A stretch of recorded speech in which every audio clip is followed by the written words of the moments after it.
Il est Magali. Salut Nadège. Alors pour une fois, les rôles sont inversés. Tout à fait. Et nous avons l'habitude de te voir, les téléspectateurs et téléspectatrices sont habitués à te voir dans la rubrique de Mag sur Malaika. Mais aujourd'hui, nous allons faire un focus un peu particulier pour te connaître, pour que ceux qui te regardent sachent un peu qui est Magali. Okay. Est-ce que tu peux nous parler de toi un petit peu et surtout comment tu as rencontré le Seigneur?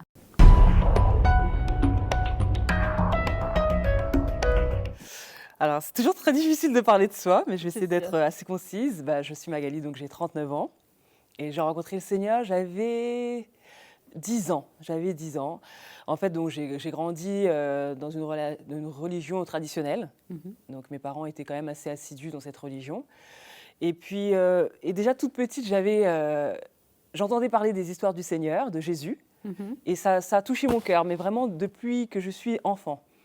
Même depuis l'âge de 4-5 ans, je me souviens, j'allais à l'église toute seule, figure-toi. À l'âge de 6-7 ans, j'allais toute seule à l'église. Bon, l'église était juste à côté de chez moi, donc j'ai grandi en France. Et j'y allais, et il y avait quelque chose que j'aimais à propos de Jésus, mais je ne savais pas ce que c'était vraiment. Bien sûr. Et après, bien sûr, j'ai su que c'était une préparation, mais vraiment déjà petite. Et ensuite, à 10 ans, donc là, mes parents se sont convertis. Et donc là, ils m'ont emmenée dans l'église où ils allaient. Et c'est là que j'ai entendu parler du Seigneur, mais d'une manière différente. Où j'ai appris qu'il fallait naître de nouveau et qu'il y avait quelque chose à faire, une rencontre personnelle avec le Seigneur. Et donc là aussi, dans mon plus jeune âge, j'aimais, je voulais. Et donc j'ai suivi un petit peu mes parents dans ce processus.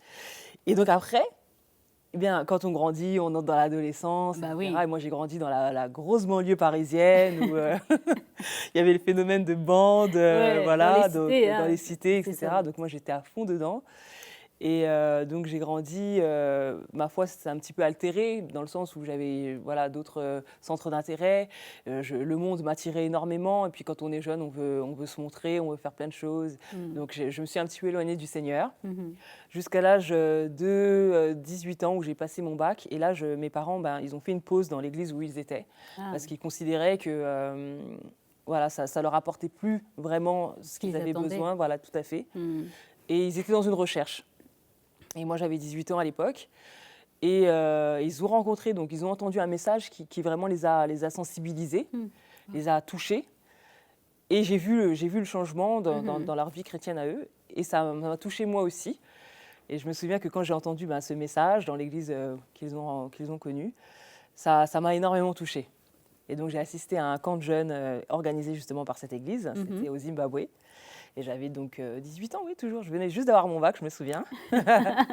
Et donc, j'y suis allée. Et là, vraiment, ça a été vraiment quelque chose qui a transformé ma vie. Là, j'ai vraiment compris l'amour du Seigneur pour moi, comment il m'appelait à le servir, comment c'était quelque chose de très sérieux, que je ne pouvais pas retourner dans le monde, je ne pouvais pas faire de compromis, ce que je faisais auparavant.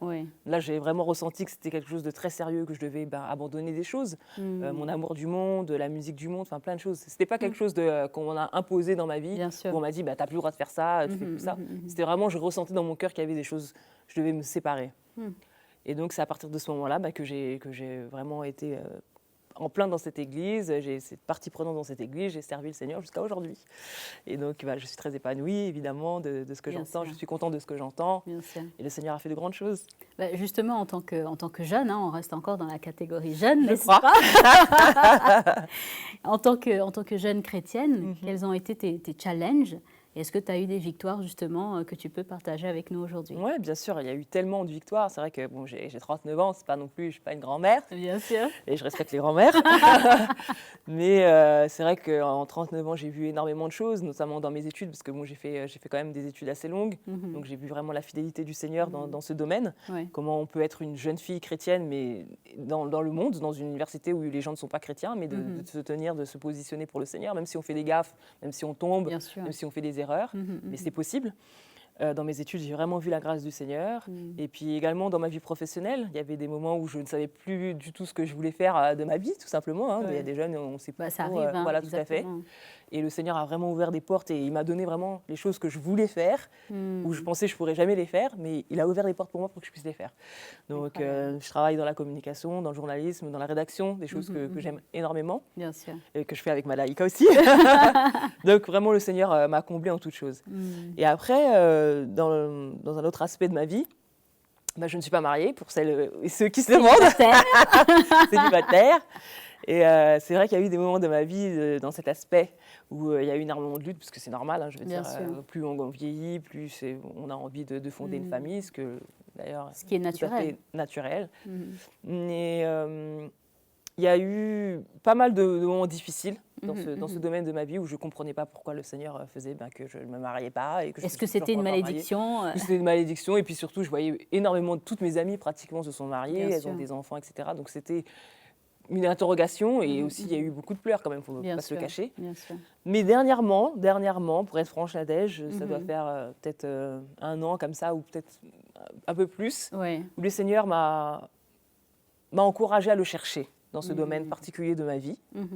Et souvent, des fois, on ne comprend pas pourquoi les choses nous arrivent, mais on ne se demande pas pourquoi on ne cherche pas le Seigneur pour ça. C'est ça. Moi, je me disais, je me plaignais, mais je n'ai pas cherché le Seigneur pour ça, à savoir c'est quoi sa volonté dans ce domaine précis de ma vie. Et je me suis mise vraiment devant lui à le chercher et je lui ai demandé, Seigneur, quelle était ta position par rapport à ce domaine de ma vie? Est-ce que je vais me marier ou je ne vais pas me marier? Et effectivement, ça a été très clair pour moi. Il m'a encouragée et le Seigneur ne nous impose rien. C'est-à-dire que si on veut se marier, il ne va pas nous imposer, non, tu ne te marieras pas. Je veux dire, c'est une fausse conception. Et mes yeux se sont ouverts et pour l'instant, c'est comme ça. J'accepte mon chemin et j'en suis contente et je n'en rougis point. Au contraire, je suis reconnaissante. J'ai vu la grâce du Seigneur dans cette situation. Et dans cette situation, c'est pas une situation, je veux dire, dans l'état dans lequel je suis. Parce que quand on dit situation, c'est c'est toujours négatif. On se dit, oui, c'est la galère, alors que c'est pas un temps de galère, c'est une saison qui est là, et on doit la vivre avec la joie du Seigneur. Donc, incroyable. J'aurais jamais cru que j'aurais pu dire ça. Oui, c'est ça. Mais voilà, il y a des miracles qui se produisent. Surtout, c'est vrai qu'on te taquine un peu de temps en temps sur voilà, l'émission. Tout à fait. Donc, j'imagine que les téléspectateurs se disent, elle est mariée, elle n'est pas mariée. Voilà, c'est ça. Je ne suis pas mariée. Voilà. Mais en tout cas, c'est encourageant de voir que tu peux en parler avec le sourire et que ça encourage d'autres sœurs qui sont certainement dans la même situation. Exactement. En tout cas, Magali, merci beaucoup pour cet éclairage, pour que les téléspectateurs et téléspectatrices puissent te connaître un petit peu au-delà de la rubrique de Mag. Voilà, exactement. Et donc, en tout cas, j'espère qu'ils ont été bénis par ce témoignage. Je l'espère aussi. Merci Magali. Merci à toi Nadège.